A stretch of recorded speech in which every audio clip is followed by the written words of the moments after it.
Bonsoir, merci de nous choisir. Bienvenue à cette édition du journal sur LCA. Au sommaire de cette édition, c'est parti pour la 8e législature. Les nouveaux députés ont pris fonction ce 28 décembre, une validation de leur mandat qui leur a permis d'élire le président de l'Assemblée nationale, Alassane Bala Sakandé, président de la 7e législature, a été réélu pour cette 8e.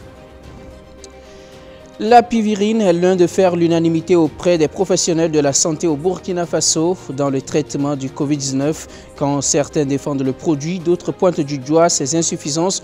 Le point sur la situation à suivre dans ce journal. Et puis le journalisme est de jour en jour risqué et même dans les pays en paix, 50 journalistes ont été tués cette année dans l'exercice de leurs fonctions. Les détails sur le rapport 2020 de Reporters sans frontières à suivre dans ce journal. Et voilà pour le sommaire, mesdames et messieurs, bonsoir. Merci de nous choisir. Les nouveaux députés burkinabés ont validé ce lundi 28 décembre leur mandat pour leur entrée parlementaire. L'occasion était également d'élire un nouveau président de l'Assemblée et c'est Alassane Bala Sakandé, président de la 7e législature qui a été reconduit pour cette 8e. Il était d'ailleurs le seul candidat à ce poste. Bassirou Sawadogo et Djeri Devkodo. C'est une plénière qui a vu la participation effective de tous les 127 nouveaux députés venus valider leur mandat obtenu auprès du peuple burkinabé.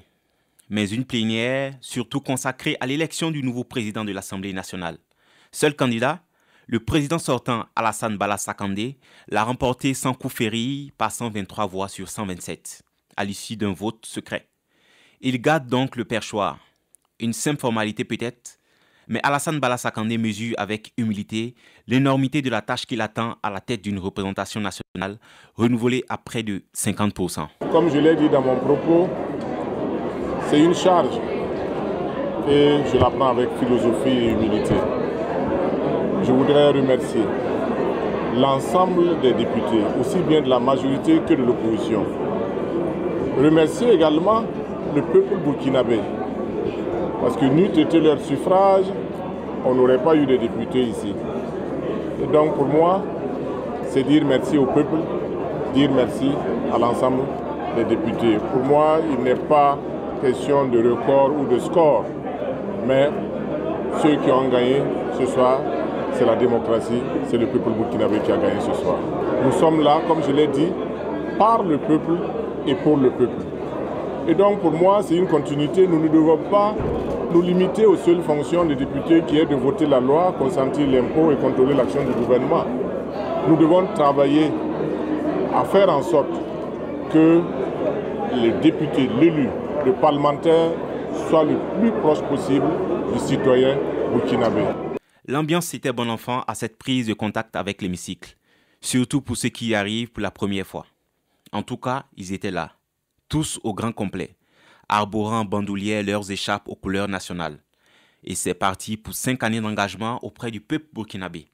Un peuple auprès de qui certains élus expriment leur reconnaissance. La première mission, c'est que, en tout cas, tous les députés ont répondu présent.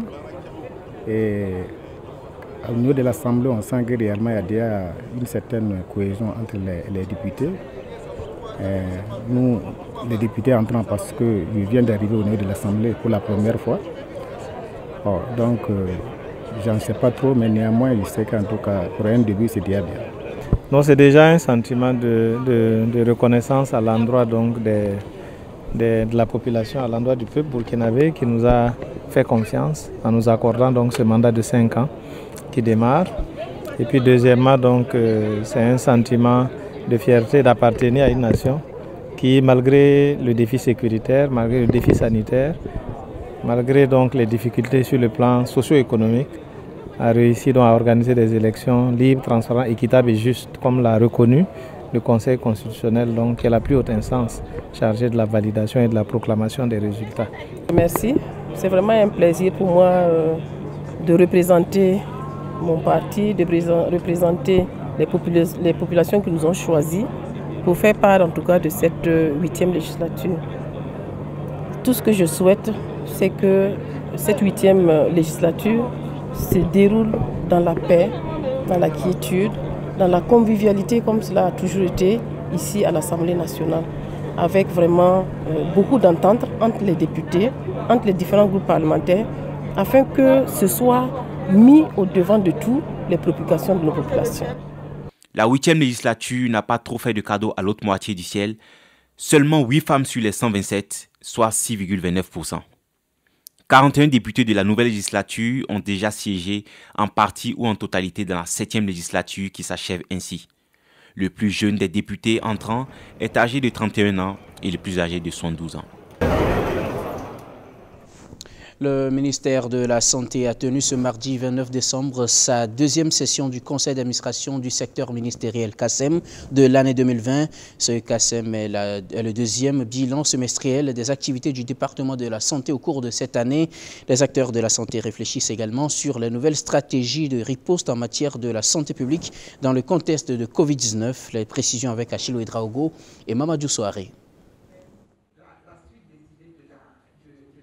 Construire la résilience du système de santé face à la Covid-19 et autres défis est le thème sur lequel les agents du ministère de la Santé réfléchissent lors de cette deuxième session du conseil d'administration du secteur ministériel de l'année 2020. Actualité oblige, durant ce CACEM, les acteurs de la santé se pencheront essentiellement sur la gestion de la Covid-19.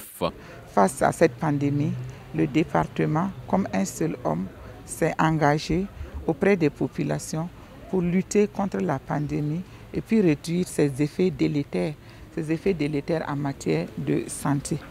Et donc, au-delà de toute action, il faut s'asseoir, voir ce qui a été fait, ce qui a été insuffisamment fait, quels étaient les points qui étaient les opportunités qui étaient à notre disposition, quelles étaient les menaces.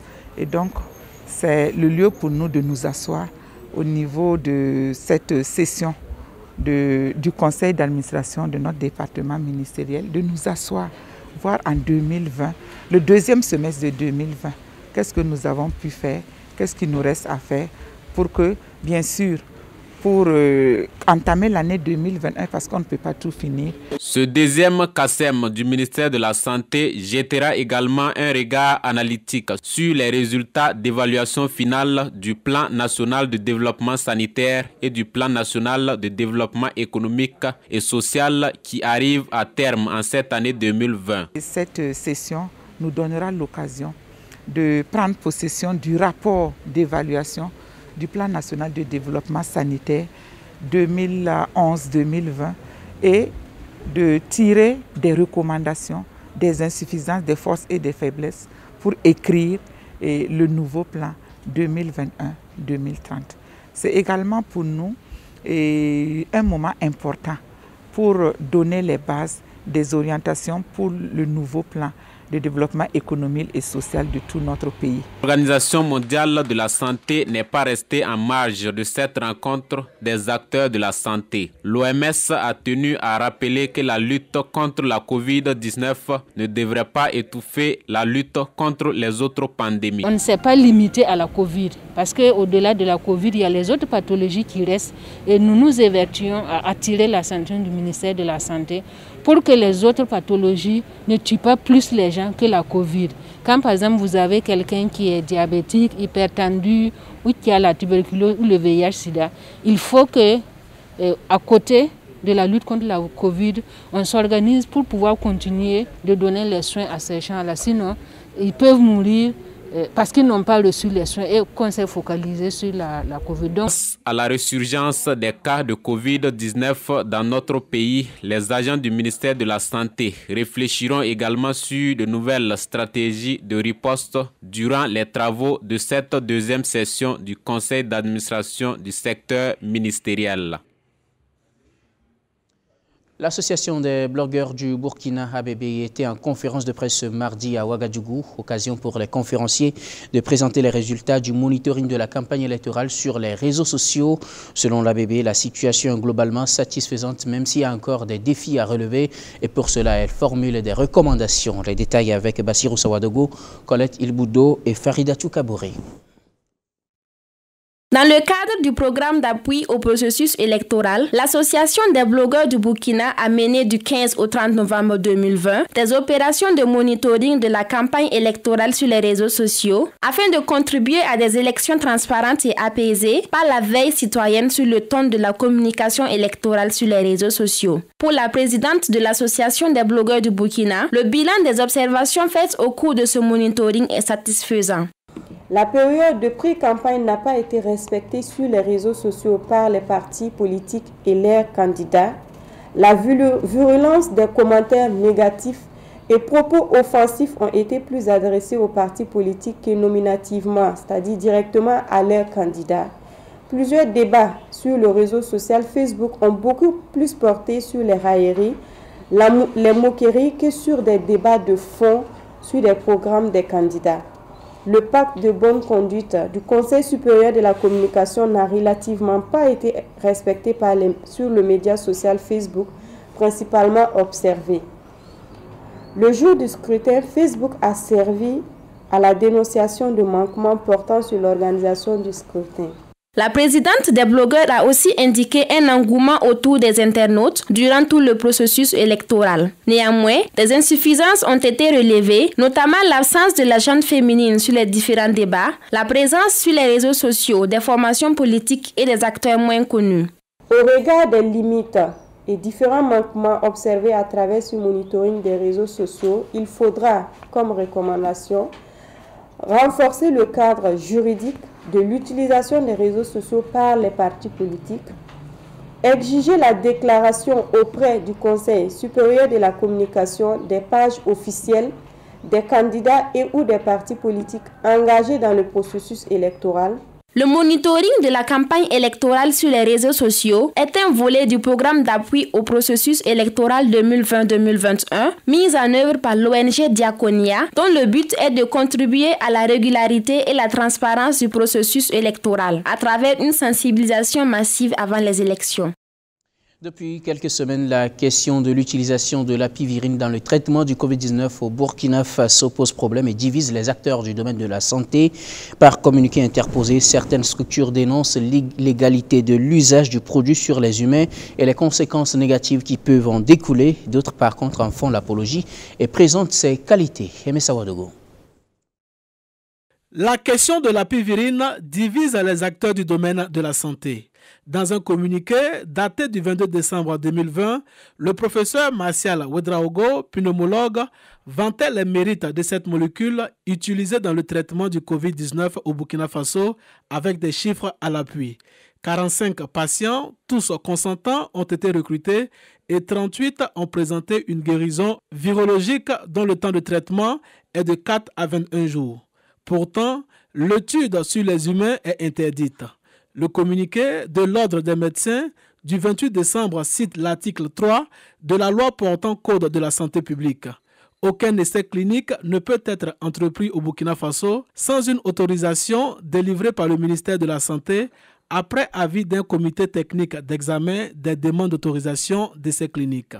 Pour l'Ordre des médecins, le cadre réglementaire de la loi est violé. En outre, selon le communiqué signé par le président de l'Ordre des médecins, le professeur Charlemagne Ouedraogo, des substances dont l'innocuité n'était pas connue ont été administrées à des personnes malades du Covid-19.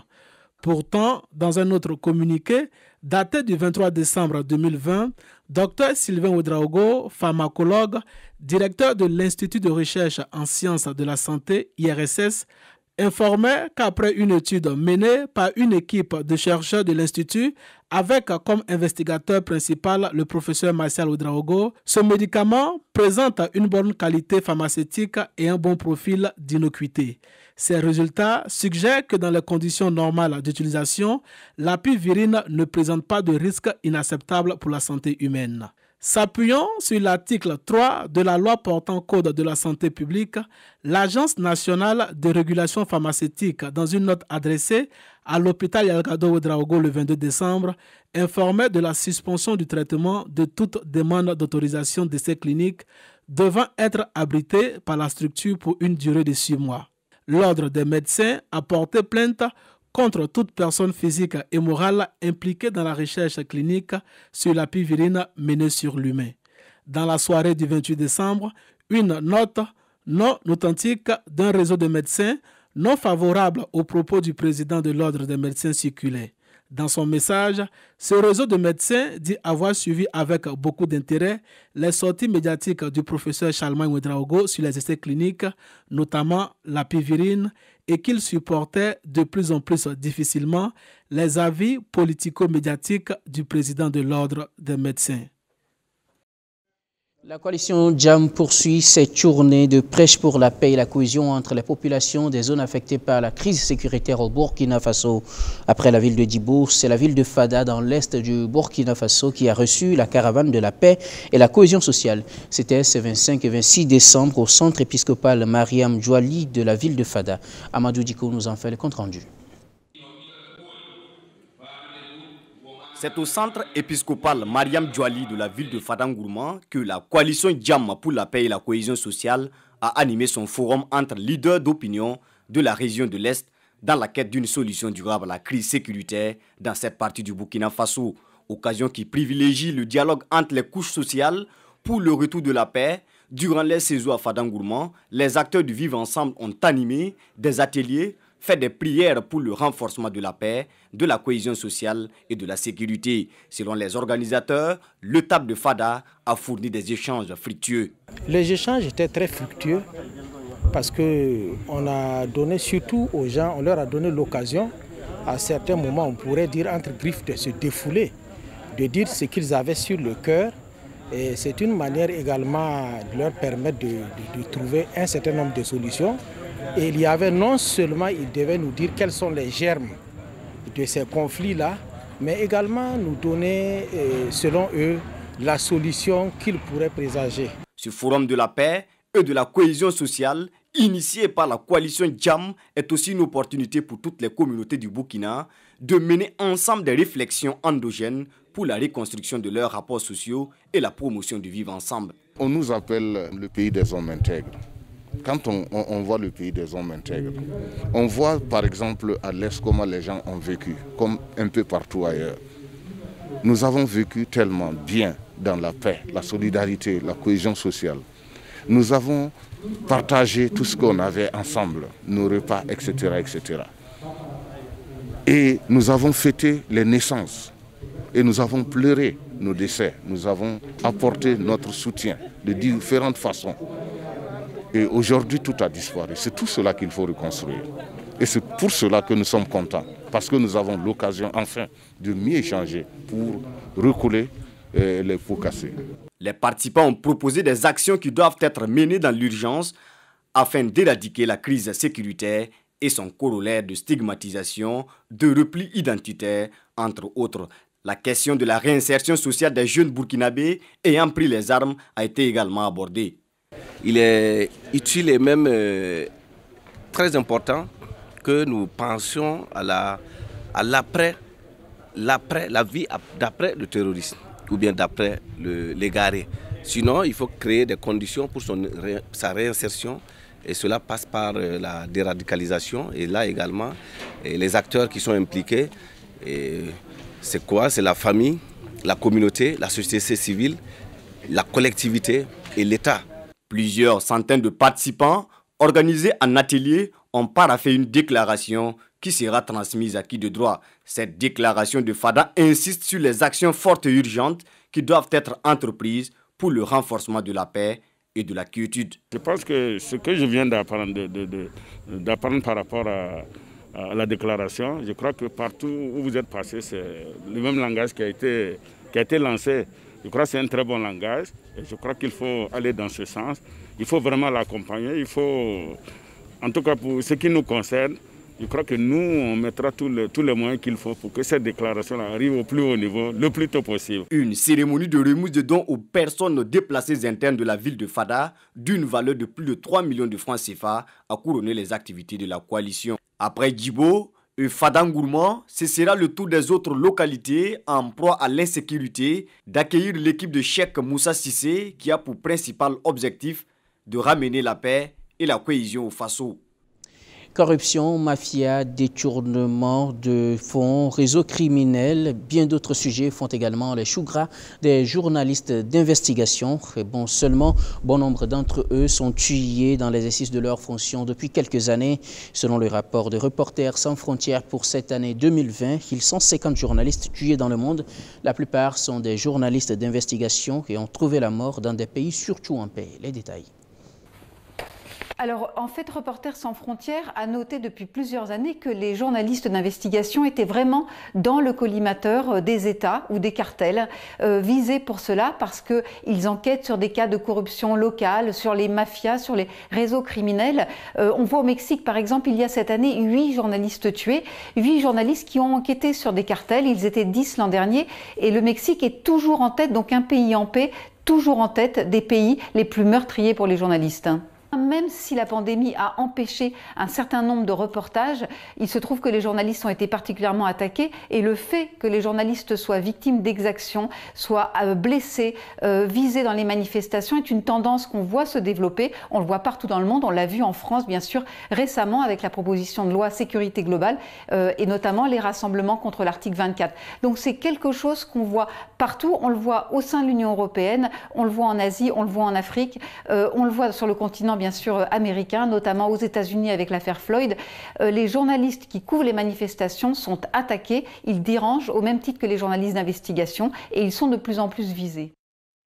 Hors du Burkina, l'ancien président du Burundi, Pierre Buyoya, décédé le 18 décembre à Paris du Covid-19 à l'âge de 111 ans, a été enterré ce mardi à Bamako, l'un de son pays natal qu'il avait condamné en octobre par contumace à la perpétuité. Pierre Buyoya, qui résidait depuis 8 ans à Bamako, était le haut représentant de l'Union africaine pour le Mali et le Sahel depuis 2012, jusqu'à ce qu'il démissionne en novembre dernier pour laver son honneur après sa condamnation au Burundi pour l'assassinat en 1993 du président Melchior Ndadaye.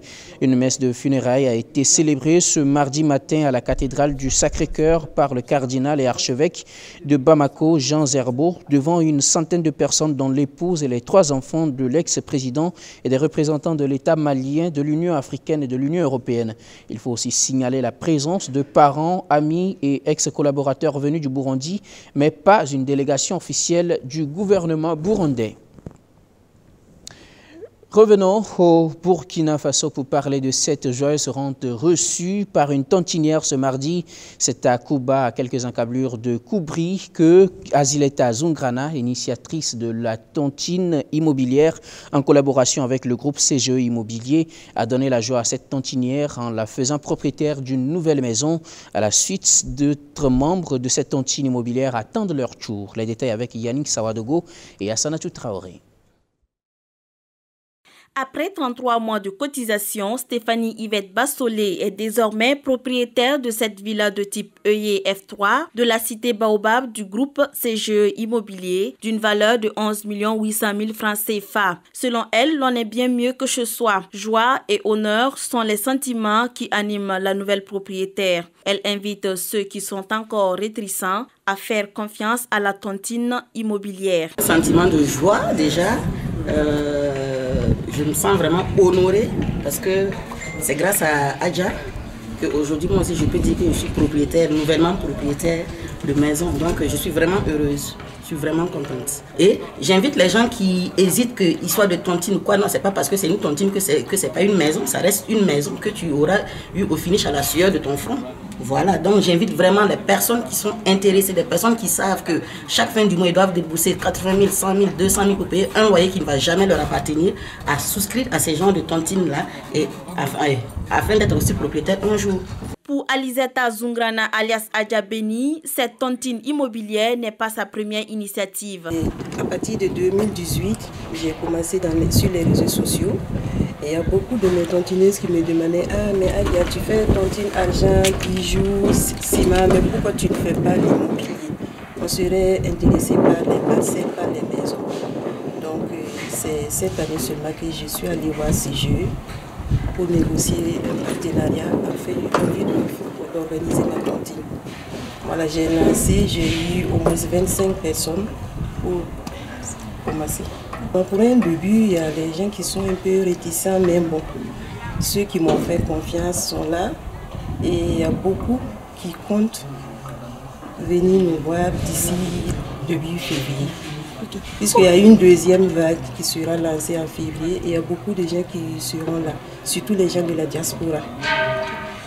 Une collaboration entre la promotrice et le groupe CGE Immobilier appréciée par le directeur général adjoint qui fait savoir que plusieurs types de logements sont proposés. Alors, c'est une belle rencontre qui a pu se réaliser grâce au concours de nos commerciaux. C'est une de nos commerciaux qui a pu rentrer en contact avec la promotrice du projet de tontine, Mme Songrana. Voilà, nous sommes rencontrés, on a discuté, elle nous a proposé son projet de tontine qui consistait à acquérir un certain nombre de logements de deux catégories, logements entrée de gamme, modèle œillet F3, et l'autre modèle c'est le modèle économique Iris F3 également. D'ores et déjà, 25 personnes sont adhérents à la tontine immobilière et attendent de rentrer en possession de leur nouvelle maison les mois à venir. Je vous propose de nous quitter sur ces impressionnantes images de ce volcan entré en éruption à Hawaï. Le Kilauea est situé au sud-est de Hawaï, culmine à 1246,2 mètres d'altitude, ce qui en fait l'un des plus imposants au monde.